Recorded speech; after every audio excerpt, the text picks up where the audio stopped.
राम राम जी, सभी भाई बहनों को राम राम। मैं हूं बाबा रामदास और मेरे साथ हैं भाई अवनीश पीएन शर्मा। और आज ये वीडियो हम बना रहे हैं खरी खोटी के लिए। स्ट्राइक का ऐसा डर है, पता नहीं कब किस बात पे हम लोग हो गए हैं मेमने और फेस यूट्यूब हो गया है भेड़िया। तो सब भेड़िया है, कब खा जाएगा क्या पता है। इस जंगल में सरवाइव करना है। अवनीश भाई राम राम। बाबा जी प्रणाम। और खरी खोटी के सभी दर्शकों को प्रणाम। बड़ी लोग खोज खबर ले रहे थे प्रारब्ध के वीडियो के नीचे कमेंट्स में भी बाबा जी का चैनल कहाँ गया। हमारे टीम ने स्लो जिंदगी लिखना शुरू कर दिया था जी। हाँ। अवनीश भाई कल परसों आसाम गए थे राहुल जी, और वहां पब्लिक को धमका रहे थे कि तुम्हारे चीफ मिनिस्टर को जेल भेजूंगा। तो मैं दर्शकों की जानकारी, हालांकि ज्यादा लोग हमसे ज्यादा जानकार हैं, जानते होंगे सब, पर एक बात बता दूं। ये जो श्रीमान जी दूसरे लोगों को जेल भेज रहे थे, ये कल ही परसों जो है लखनऊ में एक नई जमानत लेके आए। जमानत पे छूटे हुए ये विचाराधीन कैदी हैं। और दर्शकों की जानकारी के लिए बता दूं कि जब आप जमानत लेने जाते हैं ना, तो जज जो है अपने सामने एक लकड़ी का कटघरा बना होता है और उसके सामने एक संतरी सिपाही खड़ा रहता है। वो असल में जेल होती है। और जब आपको समन किया जाता है या पुलिस जब आपको पकड़ के लेके आती है थाने से, तो लाके उसी जेल में कटघरे में बंद कर देती है और वह जेल होती है। जेल सिर्फ वही नहीं होती है जो सेंट्रल जेल या डिस्ट्रिक्ट जेल होती है, दर्शकों को बता रहा हूं। जैसे यदि कभी कभी गेस्ट हाउस में लोगों को बंद कर दिया जाता है, ललुआ जैसे हाई प्रोफाइल चारा चोरों को, होती वो भी जेल है। इवन जो नजर बंद किया जाता है ना अपने घरों में बड़े नेताओं को, वो भी जेल ही होती है। नेहरू और गांधी के चेले सावरकर को माफी वीर बोलते हैं। नेहरू और गांधी जिन जेलों में महलों को जेल बना के रखा गया था, वो पुणे में कौन सी जेल है? वो है ना एक महल नुमा, मैं देख के आया था एक बार। हम लोग आगा खां पैलेस में रखा था। आगा खां पैलेस, तो भैया पर है थी वो भी जेल। तो राहुल गांधी जब जमानत लेने गए थे तो एक आध घंटा जमानत की जो प्रक्रिया चलती है उसमें उसको जेल में ही बंद करना कहते हैं। तो दर्शकों को बता दूं कि ये जो आदमी लोगों को जेल भेज रहा है, ये असल में 5-6 बार जेल काट आया है और इसका पूरा खानदान जमानत पे है। इसका पूरा खानदान जेल काट के आया है। अब ये वो आपका हेमंता विश्व शर्मा को जेल भेजने जा रहे हैं। कोई घंटी बजा रहा है, 1 मिनट के लिए वीडियो पॉज करके जरा देख लूं, फिर से दोबारा चर्चा करते हैं, क्षमा करेंगे। तो भैया खुद जेल जेल जेल घूमने वाले लोग अब लोगों को धमकी दे रहे हैं कि जेल में डाल दूंगा। अवनीश भाई आपका टेक। जी बाबा जी आपने बड़ा सही कहा। और लखनऊ से अभी जमानत मुचलका भर के बांड भर के निकले हैं। लखनऊ वाले मामले में मुख्य वादी, चाहे 1 घंटे की जेल थी, जेल काट के निकला है वो आदमी। निश्चित। देखिए जमानत आपको कब लेनी पड़ती है, आपकी बात को मैं थोड़ा सा आगे बढ़ा देता हूँ। जमानत आपको कब लेनी पड़ती है? जमानत आपको तब लेनी पड़ती है जब आप बिना अदालत के आदेश के या उस जमानत के उस जगह को छोड़ नहीं सकते। इसका मतलब है कि वो जेल होती है। बिल्कुल आप सही कह रहे हैं। और तो और अगर आपके घर को जेल बनाया जाता है, किसी होटल, किसी रेस्टोरेंट, किसी महल को जेल बनाया जाता है, तो वहां भी लागू जेल मैनुअल ही होता है जी। ये टेक्निकल चीजें। सर, अगर जमानत न मिले तो वहीं से तो टांग लिए जाएंगे। कोर्ट की हवालात और उसके बाद जेल ही जाना होता है, ये भी जान ले सर दर्शक। जमानत इसीलिए कि कोर्ट रूम से बाहर ये बिना जमानत के नहीं जा सकते, यानी कोर्ट में हाजिर हुए, ये अरेस्ट हो गए, उसको आत्मसमर्पण हाँ बोला जाता है। कोर्ट में हाजिर हो गए, हाजिर होने से लेके और जमानत मिलने तक ये जेल में ही रहते हैं, सरेंडर्ड कैदी होते हैं। और अगर जमानत नहीं मिली तो वहीं से सामने पुलिस की गाड़ी रहती है, वो टांग के और उठा ले जाती है, और उसके बाद जो है वो सीधे जेल ले जाती है, पुलिस चौकी वौकी पे नहीं, वो सीधे जेल ले जाती है, वहीं पर आमद रफत हो जाता है, जो लेके आता है वो, और ऐसा हो जाता है। सर देखिए, इस केस के जो मुख्य वादी हैं, द्वारिका सिंह जी हैं, वो रिटायर्ड डिप्टी डायरेक्टर रहे हैं जो ये बॉर्डर रोड ऑर्गेनाइजेशन होती है, बड़े एक्टिव मेंबर हैं लखनऊ के। मेरी उनसे कल बात हुई, मैंने कहा कि सर ये बताइए कि एक वकील ने सेल्फी लिया और राहुल मुस्कुराता हुआ चेहरा लेके, उनके बगल में अजय राय, ऐसे लग रहा था जैसे कोई क्रांति करके आ रहे हों। क्या बाबा जी आपका कैमरा मुझे लग रहा है गिर गया। हाँ हाँ, चलिए हाँ, कंटिन्यू सर, प्लीज तो कंटिन्यू। तो मैंने उनसे पूछा कि सर क्या राहुल गांधी को कोई स्पेशल ट्रीटमेंट मिला और इतना मुस्कुरा वगैरह क्यों रहते थे, क्योंकि कोर्ट का माहौल तो कभी ऐसा रहता नहीं है। उन्होंने कहा कि देखिए मैं मुख्य प्रतिवादी हूं और मैं आपको कह रहा हूं कि वो एक जो तस्वीर आई थी वो एक वकील ने लिया था, और जज साहब अफरा तफरी और यहाँ मची जितनी नौटंकी राहुल और उनके लोग कर रहे थे, जज साहब इससे बेहद नाराज हुए, और जज साहब ने एसएसपी से बात किया, और एसएसपी से बात करके उन्होंने ये कहा कि आप यहाँ कोर्ट रूम में आके कार्रवाई लायक माहौल बनाइए और तब हम सुनवाई शुरू करेंगे। उसी बीच में वो वकील सेल्फी लेता हुआ दिखाई दे रहा है जज साहब के चेयर के बगल में खड़े होके, तो एक कंफ्यूजन पैदा हो गया कि वो जज सेल्फी ले रहे हैं। और उन्होंने कहा कि मैं खुद कोर्ट रूम में मौजूद था और जज साहब ने बिल्कुल एक वांछित अपराधी के तौर पर, एक एक्यूज अभियुक्त के तौर पर राहुल गांधी को ट्रीट किया। तो निश्चित तौर से राहुल गांधी अदालतों के चक्कर लगा लगा के वो भी बड़े अनुभवी हो गए हैं और पूरा खानदान अनुभवी हो गया है। अब आते हैं सर, राहुल गांधी ऐसा लगातार कर क्यों रहे, और आगे आने वाले दिनों में आपको ये घबराहट राहुल गांधी की और ज्यादा दिखाई देगी। उसकी एक और वजह है सर, सबसे बड़ा जो बम इस खानदान पर फटने वाला है वो 29 तारीख को फटने वाला। आज 17 तारीख है, अब दिन कितने रह गए हैं। नेशनल हेराल्ड मामला जो कि बिल्कुल ओपन एंड शट केस है, कोई और दूसरा भारत का नागरिक, बड़ा से बड़ा बिजनेसमैन अगर इस तरह के केस में इन्वॉल्व होता तो ये इतना साफ और क्लियर केस है कि अब तक जेल में होता।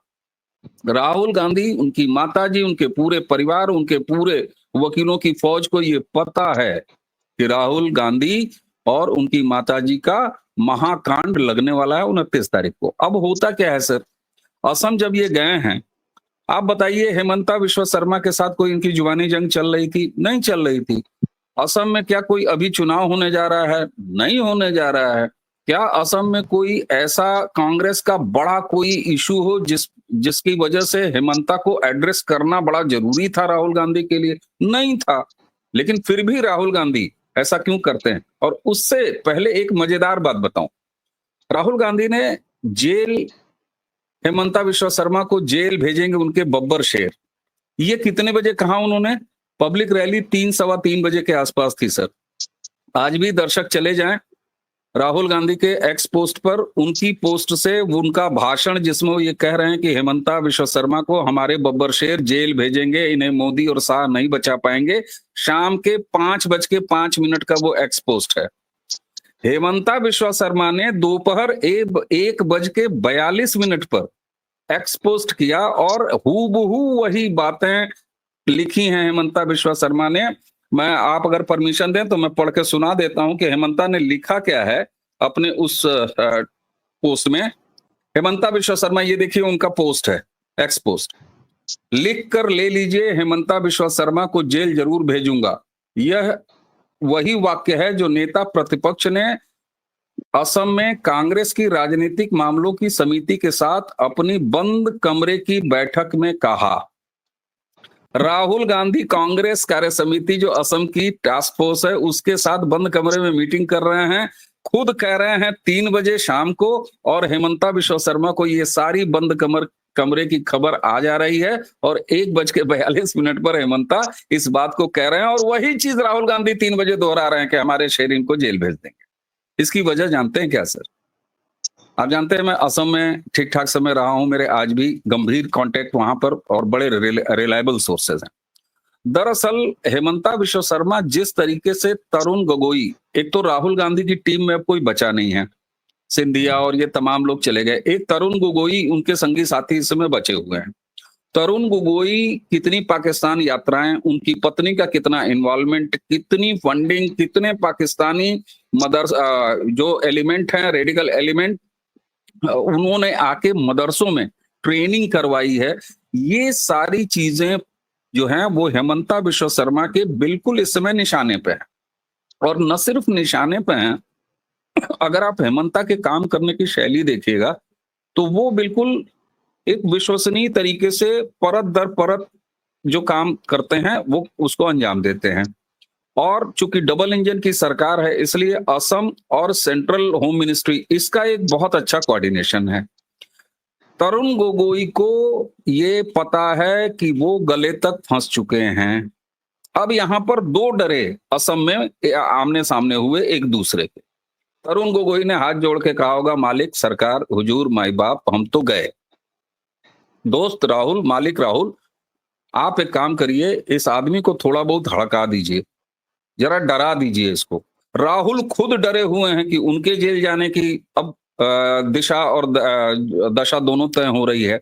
ये 2 डरे इकट्ठे हुए और गीदड़ भभकी हेमंता बिश्व शर्मा को बिना किसी मतलब के ये राहुल गांधी ने बोल दिया कि हमारे बब्बर शेर तुमको जेल में डालेंगे। अरे भाई कैसे जेल में डालोगे, सरकार तुम्हारी है नहीं, ऐसा कोई मामला हेमंता के साथ है नहीं, न केंद्र में तुम्हारी सरकार, न स्टेट में तुम्हारी सरकार। अबे भैया कैसे तुम जेल डाल दोगे?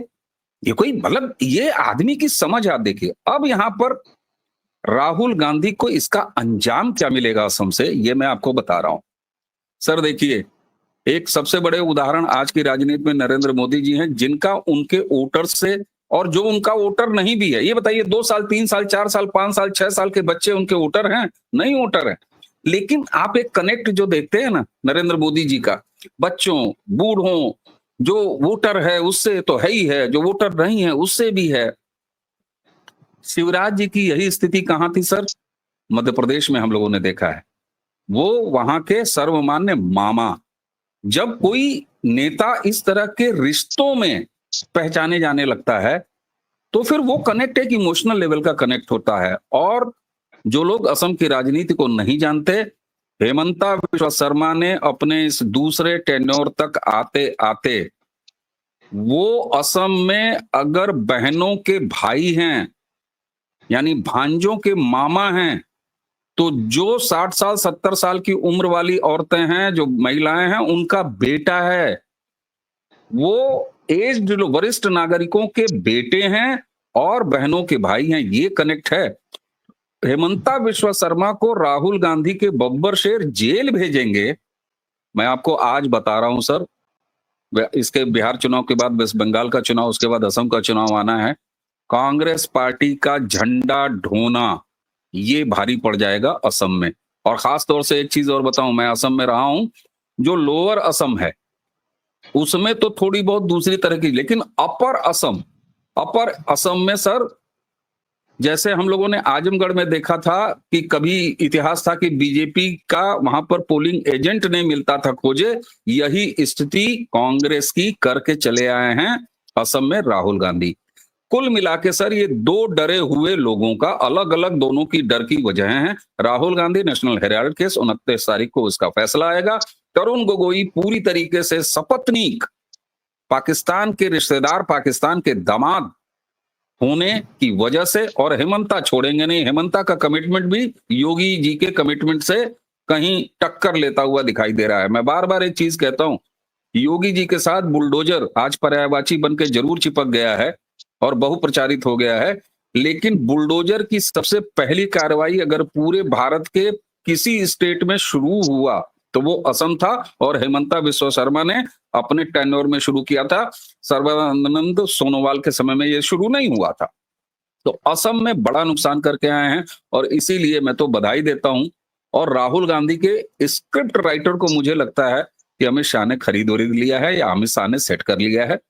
और जिस तरीके से इनके भाषण, भाई मैं कहता हूं कोई तुक बनता है सर, हेमंता को क्यों गिरफ्तार करा लोगे, किस आधार पर करा लोगे, और कौन से पावर में हो कि तुम करा सकते हो। उसके बाद भी इस तरह का लफाजी करना, ये दो डरे हुए लोगों का इकट्ठा होना था और ये डर राहुल गांधी का सामने दिख रहा है। लेकिन राहुल ने असम में कांग्रेस की नैया हमेशा हमेशा के लिए डुबा दिया, मैं आपको कहूंगा। और उससे एक फायदा हेमंता को भी हुआ है। देखिए, जब कोई आदमी सत्ता में रहता है तो एंटी इनकम्बेंसी तो बड़ी नेचुरल चीज है, वो किसी के खिलाफ भी आती है। थोड़ी बहुत एंटी इनकम्बेंसी जो हेमंता विश्व शर्मा के साथ आने लगी थी कुछ पॉकेट्स में, उसको भी राहुल गांधी ने धोखे किनारे कर दिया। तो राहुल गांधी का ये सेल्फ गोल है कि राहुल गांधी का क्या है ये राहुल गांधी समझे। लेकिन मुझे लगता है कि भाजपाइयों को प्रसन्न होना चाहिए, राष्ट्रवादियों को खुश रहना चाहिए कि Assam is a place of लाहे लाहे। जी, ये मुझे बताइए, आपने कहा 29 तारीख को नेशनल हेराल्ड केस का फैसला आने वाला है। हाँ, क्या राहुल गांधी खुद भी जेल जाने वाले तो नहीं है? कहीं माँ बेटा दोनों की जेल जाने की तैयारी तो नहीं हो गई है? और इनको सर मैं तब से क्योंकि फीलर्स तो मिल ही जाते हैं। आपसे यही कह रहा हूं, मैं बड़े स्पष्ट तौर पर ये कह रहा हूं। और सिर्फ राहुल गांधी क्यों, उस केस में किसका किसका नाम है? उस केस में स्पष्ट रूप से सोनिया जी का नाम है, राहुल का नाम है, सैम पित्रोदा का नाम है, सुमन दुबे जो अपने आप को सो कॉल्ड जर्नलिस्ट कहता है उसका नाम है, यंग इंडियन डॉक्टेक मर्चेंटाइज और सुनील भंडारी। इसके अलावा एक चीज और बताऊं आपको, ईडी ने अभी ये कहा है कि अगर जरूरत पड़ी तो कांग्रेस पार्टी, चूंकि इसमें बेनिफिशियरी के तौर पर है इस धोखाधड़ी में, कांग्रेस पार्टी को भी इस केस में आरोपी बनाया जा सकता है। ये वही स्थिति है कि शराब घोटाले में जिस तरीके से पूरी की पूरी आम आदमी जी पार्टी जी, बिल्कुल। भी इसमें एक पक्ष बनने जा रही थी, आरोपी बनने जा रही थी और बनी गई है उसमें भी। तो ये निश्चित तौर पर सर, मैंने इसीलिए ना कहा, ये दो डरे हुए लोगों का इकट्ठा होना है और उसकी ये प्रतिक्रिया है कि जब आदमी, अच्छा एक याद करिए सर, जंगल का तो एक नियम भी है। जंगल में अगर आपको कोई जानवर खूंखार भेटा जाए तो वो जो सर्वाइवल स्किल वाले हैं कहते हैं कि अपने आप को बड़ा दिखाइए, खूब ऐसे जानवरों में भी होता है, अपना पंख पंख फैला के बड़ा दिखाते हैं। राहुल सेम यही कर रहे हैं। इसके अलावा राहुल ने ऐसा कुछ नहीं किया है, लेकिन राहुल ने बीजेपी को गिफ्ट दे दिया है बहुत शानदार। हेमंता गदगद होंगे। जी, तो राहुल डरे हुए हैं और एक डरा हुआ आदमी दूसरों को जेल भेजने की धमकी दे रहा है। 29 तारीख को फैसला आएगा, उस पर हमारी निगाह बनी हुई है। दोबारा सर इसी विषय पे दोबारा चर्चा करेंगे जब वो फैसला आएगा। अवनीश भाई, आपने समय दिया सर, इसके लिए बहुत बहुत धन्यवाद, आभार। सभी दर्शकों से निवेदन है, चैनल को सपोर्ट कीजिए, लाइक कीजिए, सब्सक्राइब कीजिए और शेयर कीजिए इस वीडियो को। दोबारा एक किसी नए टॉपिक के साथ फिर से मिलते हैं। कोशिश रहेगी कि एक वीडियो रोज इस चैनल पे फिर से दोबारा आए, देखते हैं क्या होता है। बहुत बहुत धन्यवाद। जय श्री राम, हर हर महादेव। जय जय श्री राम, हर हर महादेव।